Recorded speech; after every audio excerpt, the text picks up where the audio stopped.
அனைவருக்கும் வணக்கம். மாண்புமிகு விஜய் அவர்கள் பதவியேற்று இன்னோட 15 நாள் ஆக போகுது. கிட்டத்தட்ட 2 வாரம் முடிய போகுது. ஸோ அப்படி இருக்கும் பொழுது ஏதாவது சொன்னதை செய்கிறாரா இல்லையா, அதை கேள்வி கேட்கலாமா இல்லையானா, நிச்சயமாக அவருக்கு கால அவகாசம் கேட்டிருக்காரு. அதுக்கான கால அவகாசம் நிச்சயமாக நம்ம கொடுத்து தான் ஆகணும். சாதாரண ஒரு ஆட்கள் கட்சி ஆரம்பித்து முதல் முறையாக ஒரு அதிகாரத்துக்கு வராங்க, முதல்வர் ஆகிறாங்க, பதவி இருக்கிறாங்கன்னா ஒரு 6 மாதம் கால அவகாசம் கொடுக்கணும். 9 கிரகம் உச்சம் பெற்ற மாண்புமிகு விஜய் அவர்கள் ஆட்சிக்கு வந்ததால் அவருக்கு ஓராண்டு கால அவகாசம் கொடுக்கணும். இல்லை மக்கள் கோச்சிப்பாங்க. ஸோ அவருக்கு ஓராண்டு கூட காலம் எடுத்துக்கிட்டால் அது ஒன்றும் பிரச்சனை இல்லை. பொறுமையாக உட்காந்து நிதானமாக யோசித்து ஓராண்டு கழித்து கூட செய்யணும். ஏன்னா விஜய் தான் இந்த விஷயத்தை செய்யணும்னு மக்கள் அவ்வளோ அடம் பிடிக்கிறாங்க. சரி, ஓகே, அதில் ஒன்றும் நமக்கு பிரச்சனை இல்லை. இப்போ நம்ம என்ன சொல்ல வரோன்னா, அவர் கொடுத்த வாக்குறுதியை நிறைவேற்றுறதோ இல்லை புதிய திட்டங்களை நிறைவேற்றுறதோ ஒரு கால அவகாசம் வேணும். சரி, ஓகே, மாற்றுக்கிறதுல. ஆனால் அதை தவிர்த்துட்டு அவர் என்ன சொன்னாரோ அதில் கவனத்தை செலுத்த விட்டுட்டு பதவியேற்ற நாள் முதல் அவர்கள் ஆட்சியின் பலன்களை, அவர்கள் ஆட்சியின் திறன்மையை வெளிப்படுத்தாமல் வெறும் பொய்யா ஏன் சொல்லிக்கிட்டு இருக்காங்க? அதுதான் நம்மளுடைய கேள்வி, மக்களுடைய கேள்வி அதுதான்.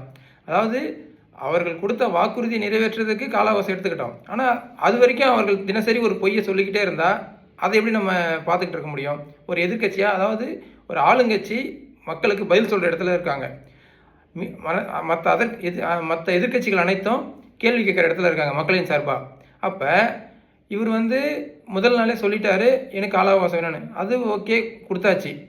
ஆனால் அதற்கு மாறாக இவர்கள் சார்பாக தொடர்ந்து தினம் ஒரு பொய்யை அவுத்து விட்டுக்கிட்டே இருந்தால் அதை நம்ம நிச்சயம் கேள்வி கேட்டு தான் ஆகணும். அதுக்கு கால அவகாசம் கொடுக்க முடியாது. 1 வருஷம் வரைக்கும் நான் பொய் சொல்லிக்கிட்டே இருப்பேன், நீங்கள் பொய்யை பொறுத்துக்கிட்டே இருங்க. ஏன்னா ஏற்கனவே பொய் சொல்லி ஃபோர்ஜரி செய்து குழந்தைங்களை ஏமாற்றி என்னென்ன சித்து விளையாட்டு பண்ண முடியுமோ அனைத்தையும் பண்ணி ஒரு அறத்துக்கு புறம்பாக ஒரு தேர்தலை சந்தித்து குழந்தைகளை தேர்தலில் பயன்படுத்தி அறத்துக்கு புறம்பாக, சட்டத்துக்கு புறம்பாக ஆட்சிக்கு வந்திருக்காரு மாண்புமிகு விஜய் அவர்கள். இருந்தாலும் அவர் மேலே எல்லாருக்கும் மோகம் அதிகமாகவும் க்ரஷ் இருக்கிறதால அதெல்லாம் இங்கே எடுபடாது. சட்டத்தின்படிலாம் நம்ம பார்க்க முடியாது.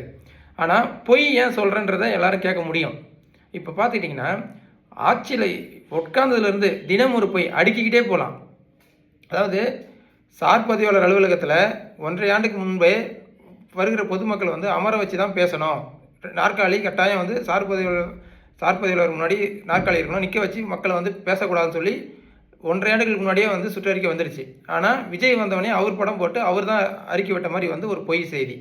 அடுத்தது பார்த்திங்கன்னா, கான்வாய் முதல்வர் தனி ரூட்டில் வராரு, மக்களுக்கு தொந்தரவு இல்லாமல் நோ டிராஃபிக்கில் வராரு அப்படிங்கிறத விஜய் தான் அறிமுகப்படுத்தினாருன்னு சொல்கிறாங்க. ஆனால் ஏற்கனவே இருந்த முதல்வர்களே மக்களோட மக்களாக வந்தாங்க. அவர்களாவது மக்களோட மக்களாக வந்தாங்க. விஜய் எப்படி போட்டிருக்காருன்னா, அந்த பீச் ரோட தனியாக இவருக்கு ஒரு சந்தே உருவாக்கிட்டார். அதில் போலீஸை காவலுக்கு விட்டுட்டு அதில் மக்கள் யாரும் வர முடியாது. அப்போ ஏற்கனவே அந்த பீச் ரோடு அகலம் கம்மி, அதில் இவருக்கு தனியாக ஒரு ட்ராக் போட்டால் அப்போ மக்களுக்கு அது பாதிப்பு தான். அதை பெருமையாக பேசுகிறாங்க, அந்த ஒரு பொய். அடுத்தது வாட்ஸ்அப்பில் கவர்மெண்ட்லேருந்து சர்டிஃபிகேட் எல்லாத்தையும் வாங்கிக்கலாம் அப்படின்னு சொல்லிட்டு விஜய் தான் ஆரம்பித்தாருன்னு சொல்கிறாங்க. அது ஏற்கனவே பிடிஆர் தகவல் தொழில்நுட்பத்துறை அமைச்சராக இருக்கும்போதே அதை கொண்டு வந்துட்டாங்க. அடுத்தது பயோமெட்ரிக் முறையை அரசியல் அலுவலகத்தில் பயன்படுத்தப்படும் அப்படின்னு சொன்னோம். அது ஏற்கனவே 2022 நடைமுறையில் இருக்கிற ஒன்று. அடுத்தது நாற்காலியில் வெள்ளை துண்டு எடுத்துட்டாரு, அது ஏதாவது வாஷ் பண்ண போட்டாரா இல்லையான்னு தெரில, மறுபடியும் வெள்ளை துண்டு சேருக்கு வந்துடுச்சு. அதுக்குள்ளே இந்த விர்ச்சுவல் வாரியர்ஸ் ஒரு பொய், ஆதிக்கத்தின் குறியீடை ஒழிச்சிட்டார் அது இதுன்னு சொல்லி. அதாவது ஆட்சிக்கு வரதுக்கு முன்னாடி கரெக்டாக பொய் சொல்லிக்கிட்டே இருப்பாங்க போல. இப்போ ஆட்சிக்கு வந்ததால் அந்த பொய் சொல்கிற குரூப்புக்கும் விஜய்க்கு நடுவில் கனெக்டிவிட்டி டிஸ்கனெக்ட் ஆகிடுச்சான்னு தெரியல. என்ன திட்டன்றதை செயல்படுத்த முடியாத அளவுக்கு பொய்யை அள்ளி விட்டுக்கிட்டே இருக்காங்க. இப்படி தொடர்ந்து போய்கிட்டே இருக்கு. அடுத்தது 21 வயசுக்குள்ளே இருக்கிறவங்களுக்கு மது விற்பனை செய்யக்கூடாதுன்னு சொல்லி விஜய் சொல்லியிருக்காரு. அது ஏற்கனவே நடைமுறையில் இருக்கிறவனு. அடுத்தது உச்சபட்சமாக ஒரு பொய், ஒரே நாளில் 717 முதுக்கடைகளை மூடினார். மனசாட்சி உள்ள விஜய்க்கு ஓட்டு போட்ட, விஜய் ரசிக்கிற, விஜய் ரசிகனாக ரசிக்கிற ஒவ்வொரு மக்கள்கிட்டையும் கேட்குற, மனசாட்சியோடு நீங்கள் சிந்திச்சு அந்த 717 கடைன்னு அவர் இது வரைக்கும் அறிவிச்சிருக்காரா? அந்த 717 கடையோட முகவரி இது வரைக்கும் கொடுத்துருக்காரா? கொடுக்கல. அப்போ எந்த அடிப்படையில் அப்போ எதுக்கு இந்த ஹீரோயிசம் பண்ணுறீங்க? இதுனா சினிமா 3 மணி நேரம் கை தட்டிட்டு படம் நல்லா இருந்தாலும் நல்லா நம்ம வாழ்க்கையை பார்க்க போகிறது. அப்போ ஒட்டுமொத்தமாக ஒருத்தர் ஹீரோயிசம் பண்ணி ஏற்கனவே விளம்பரம் செய்து தான் திமுக ஆட்சி நாசமாக போச்சுன்னு ஏற்கனவே எல்லாரும் பார்த்தோம்.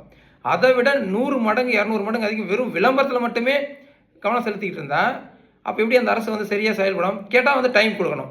எதுக்கு இந்த பொய்யை சொல்கிறதுக்கு டைம் கொடுக்கணுமா? பொய் சொல்லிக்கிட்டே இருக்கணுமா? அப்போ 717 கடையை மூட போகிறேன்னு சொன்னவர் சொல்லி 2 வாரம் ஆகுது. அப்போ எந்தெந்த கடை எங்கெங்கே இருக்குது அதை அறிவிக்கிறதுல என்ன பிரச்சனை இருக்குது? அப்போ அதில் ஒரு பொய். சும்மா ஒரு 2, 3 கடையை அதுதான் ஏற்கனவே நம்ம சொல்லியிருக்கோம். ஏற்கனவே ஒவ்வொரு முதலமைச்சரும் 500 கடையை மூடியிருக்காங்க. எல்லார் முதலமைச்சரும் 500 கடையை மூடியிருப்பாங்க. அப்போ அவங்களுக்கு கிடைக்காத ஹீரோயிஸும் இவர் கிடைக்கிது. ஏன்னா இவர் ஹீரோ 9 கிரகம் உச்சம் பெற்றவர். அதனால் இவருக்கு எல்லாமே கிடைக்கும்.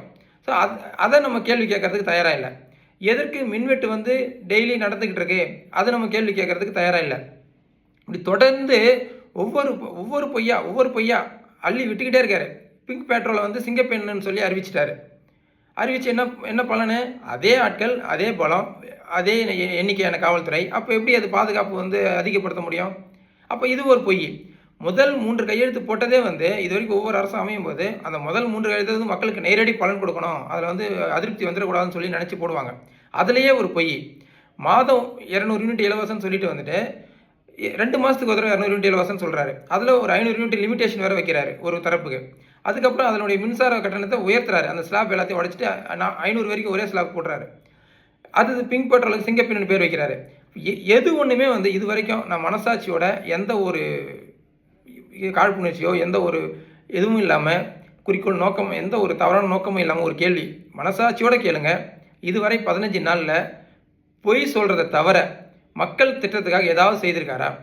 மற்ற கட்சி எம்எல்ஏ விலைக்கு வாங்குறத தவிர மற்ற கட்சி எம்எல்ஏ விலைக்கு வாங்கி அமைச்சர் பதவி கொடுத்து லஞ்சம் கொடுத்து சோபா அனுப்பி கூட்டணியை சேர்க்கறத தவிர அவர்களுக்கு எதிராக யார் பேசுனாங்களோ அவர்கள் மேலே வழக்கு பதிவு செஞ்சதை தவிர மக்களுக்காக இந்த திட்டத்தை செய்து பண்ணார், விளம்பரம் இல்லாமல் எந்த ஒரு போலியும் இல்லாமல் இதை சிந்தித்து செயல்படுத்தியிருக்காரு அப்படின்னு ஒன்று சொல்ல முடியுமா? கிடையாது. இருந்தாலும் இத்தனை பொய்களையும் மக்களுக்கு வந்து நம்ம சொல்ல வேண்டிய ஞாபகப்படுத்த வேண்டிய கடமை இருக்குது. அதனால் தொடர்ந்து பொய்களாலே ஆட்சிக்கு வந்து அந்த பொய்களாலே ஆட்சியை நிலைநிறுத்திக்கலாம்னு நினைக்கிறாரு. அது நிச்சயமாக முடியாது. ஒரு முறை தான் மக்கள் ஏமாறுவாங்க, தொடர்ந்து ஏமாற மாட்டாங்க. ஆசை வார்த்தை கூறி பொய் கூறி நீங்கள் ஆட்சிக்கு வந்திருக்கலாம். அதையே மூலதனமாக நம்பி ஆட்சி நடத்தாதீங்க. இனிமேலாவது மக்களுக்காக சிந்தித்து மக்களுடன் உரையாடி மக்களுக்கு என்ன தேவையோ அதை நேரடியாக திட்டமிட்டு ஏமாற்றாமல் வெளிப்படையாக சொல்லி செய்யுங்க. இன்னொன்று, வெள்ளை அறிக்கை இவர் தான் முதல் அறிவித்த மாதிரி அதில் ஒரு விளம்பரம், பொய் விளம்பரம். ஏற்கனவே ஒவ்வொரு ஆட்சியும் மாறும்போது வரவங்க வெள்ளை அறிக்கை, ஏன்னா ஏற்கனவே இந்த ஆட்சி மேலே குறை சொல்கிறதுக்கு வெள்ளை அறிக்கை தவிர வேறு வழி இல்லைங்கிறாங்க. அது ஒரு ஃபார்மாலிட்டியாகவே எல்லோரும் பின்பற்றுறாங்க. அப்படி எல்லாமே பொய். அப்போ இந்த பொய்யை வந்து பொய்ன்னு சொல்லாமல் நம்ம எப்படி இருக்க முடியும்? அப்போ ஒரு ஆட்சி நிர்வாகத்தில் இவ்வளோ பெரிய ஒரு பொறுப்பு உங்களுக்கு கிடைச்சிருக்குன்னா அந்த பொறுப்புக்கு ஏற்ற மாதிரி கண்ணியத்தோடு நடந்து மக்களுக்கு நல்ல பணி செய்யணுங்கிறத ஒரு எதிர்க்கட்சி சார்பாக நாங்கள் கோரிக்கையாக வச்சுருக்கிறோம். நன்றி, வணக்கம். மீண்டும் விஜயின் அடுத்த பொய்யோடு சந்திப்போம். நன்றி, வணக்கம்.